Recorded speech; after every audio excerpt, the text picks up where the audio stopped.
BNP স্থায়ী কমিটির সদস্য নজরুল ইসলাম খান বলেছেন, এনসিপি জামাতের জোটের বিষয় তাদের দলীয় সিদ্ধান্ত, জোট করার রাজনৈতিক অধিকার, তবে ঘোষিত আদর্শের সঙ্গে এনসিপির বর্তমান সিদ্ধান্ত যায় না। বিএনপিও একসময় জামাতের সাথে জোট করেছিল, সেটা কি আসলে আদর্শের সাথে মিল রেখে করেছিল না কি রেখে? আসলে প্রথমত আপনি আপনার কথা বলতে বলেছিলেন যে প্রথম থেকেই বলতেছিল যে কেউ কেউ ধারণা করছিল, প্রকাশ করেছিল এনসিপি জামাতের বি টিম সি টিম। এটা আপনার কথা আপনি বলেছেন। মানে অনেকে বলছিল, আপনাদের অনেক নেতারাও বলছিল সেটি। না, আমরা আমাদের কোনো নেতা বলে নাই। এটা পারসেপশন একটা কথা আছে না। আমি সাদামাটা মনে করি নির্বাচনের সময় নির্বাচনের প্রেক্ষাপটে এসে বিভিন্ন ঘটনা দুর্ঘটনা ঘটে, এটা বাংলাদেশের রাজনীতির একটা কালচার। এবং গণতান্ত্রিক রেওয়াজ অনুযায়ী নির্বাচনে যার যার সুবিধার জন্য যে কেউ আপনার যে কারোর সঙ্গে জোট করতে পারে, তাদের রাজনৈতিক সুবিধা বলেন, নির্বাচনী সুবিধা বলেন, জিতে আসার সুবিধা বলেন, বা অন্যান্য স্বার্থের সুবিধা বলেন, সব স্বার্থকে কেন্দ্র করেই কিন্তু নির্বাচনী জোটটা হয়। তো নির্বাচনী জোট করতে গেলে এখন আপনি যে কারণগুলো দেখিয়েছেন জনাব মাহবুব আলম সাহেব, তিনি যে কারণগুলি বলেছেন সেই কারণগুলি আবার হঠাৎ করেই নিয়ে আসা, কারণ একটা বক্তব্য তো থাকতে হবে।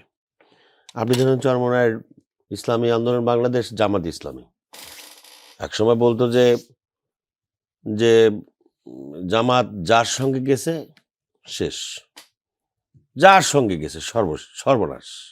বিএনপি শেষ হয়েছে, বিএনপির সঙ্গে গেছে বিএনপি শেষ, এটাও বলছে। চরমোনায়ের পীর সাহেবের একজন তার মুখ থেকে ভেবে বলেছেন, অমুকের সঙ্গে গেছে শেষ, অমুকের সঙ্গে গেছে, আমি নাম না বলি, জামাত ইসলামী যার সঙ্গে গেছে শেষ। এখন সর্বশেষ জামাত ইসলামের সঙ্গে চরমোনায়ের একটা ঐক্য হয়েছে। এটা রাজনৈতিক খেলা, রাজনৈতিক স্বার্থ। মাহবুব আলম সাহেব হঠাৎ করে বললেন যে সংস্কার এবং বিচারের প্রশ্নে জামাত যেহেতু অনর, সেই জন্য তাদের সঙ্গে আছে। তো ওনার নেতৃবৃন্দ অনেকেই কিন্তু জামাতের বিরুদ্ধে অনেক খোলামেলা কথা বলেছেন। কিন্তু আমি রাজনৈতিকভাবে যদি জিনিসটা দেখি, রাজনৈতিকভাবে আপনি যেখানে সুবিধা পাবেন সেখানে যাবেন।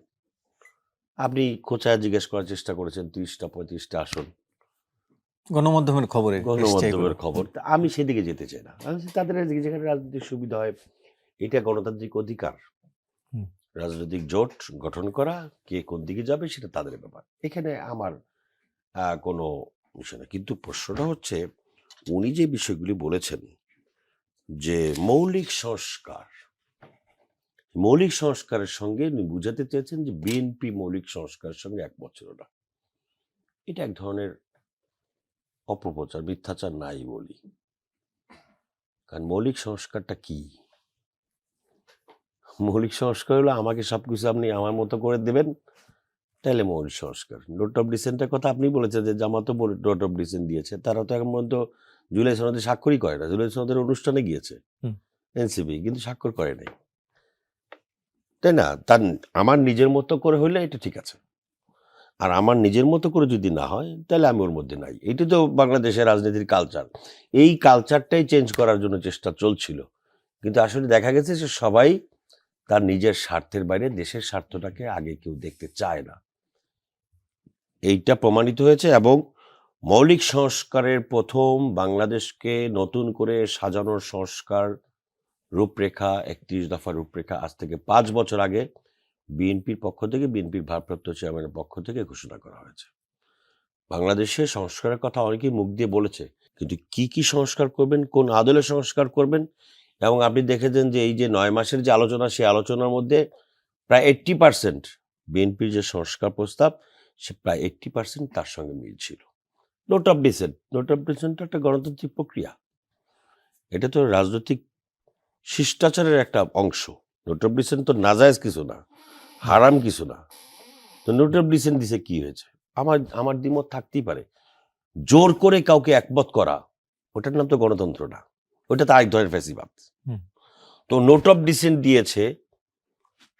আমার কথা হলো, আমার রাজনৈতিক দৃষ্টিকোণটা আমার কাছে মনে হয়েছে যে আমার এই জোটটা ভালো লাগে, বা এই জোটে আমার সুবিধা বেশি, আমি এই জোটে গেলে ভালো। আপনি গিয়েছেন, এটা তো আমার কোনো বক্তব্য নেই, সেখানে যেতেই পারেন। তো এই ধরনের অপপ্রচার না করাই ভালো। দ্বিতীয়ত হচ্ছে এই আপনার একটা রাজনৈতিক দল তার জন্ম 1 বছরও হইল না। সেই রাজনৈতিক দলের মূল সিদ্ধান্তের মধ্যে একটা সিদ্ধান্ত নিতে এসে অন্তত 30 জন কেন্দ্রীয় কমিটির, অন্যান্য কমিটি তো নাই, হুম। অন্যান্য কমিটির বিভিন্ন খোঁজ খবর আমরা যা পাই গণমাধ্যমে তা তো দুঃখজনক। তো সেই কমিটির 30 জন ওই মিটিংয়ে দ্বিমত প্রকাশ করেছেন এবং পদত্যাগের হিড়িক। সেটি নিয়ে তো আমি তার কাছে তাদের জানতে চাই। রাজনৈতিক হুম। তাদের রাজনৈতিক ভবিষ্যৎ তারাই বুঝবে, এটা নিয়ে আমার কথা বলার কিছু নাই। কিন্তু আর কিন্তু আদর্শিক কোনো পার্থক্য দেখেন যেটি নজরুল ইসলাম খান বলছেন? নির্বাচনী সমঝোতার সঙ্গে আমি রাজনৈতিক আদর্শটাকে অনেক বেশি মিল খুঁজতে চাই না। উনি সিনিয়র মানুষ, উনি বলেছেন ওনার কথা। কিন্তু মানুষ যেটা ভেবেছিল, হুম। তারা প্রথমে যে 3 দলের জোট করলো, সেখানেও তো জামাত থেকে বের হওয়া জামাত বিরোধী একটা শক্তি আছে। প্রথম যে 3 দলের একটা জোট করলো, হুম। না এবি পার্টি ওই 3 দলের জোট, হ্যাঁ। 3 দলের জোট করছে, হুম, এটা এবি পার্টি আছে না? হুম, হুম, এবি পার্টি তো জামাতের সঙ্গে ভিন্ন মত পোষণ করেই তো জামাত থেকে বেরিয়ে এসছে হুম। এবং জামাতের বিরোধিতা করেই তারা আছে। সো ওই 3 দল, এরপর 4 দলের করার কথা ছিল, 1 দল আগে থেকেই এটাই হয়ে গেছে। এগুলি রাজনীতিতে নির্বাচনের সময় এই ধরনের খেলা ঘটে, এটা আমি কি খুব স্বাভাবিকভাবেই নেই এবং যারাই যেই জোটে যাচ্ছেন আমি শুভকামনা করি। জি।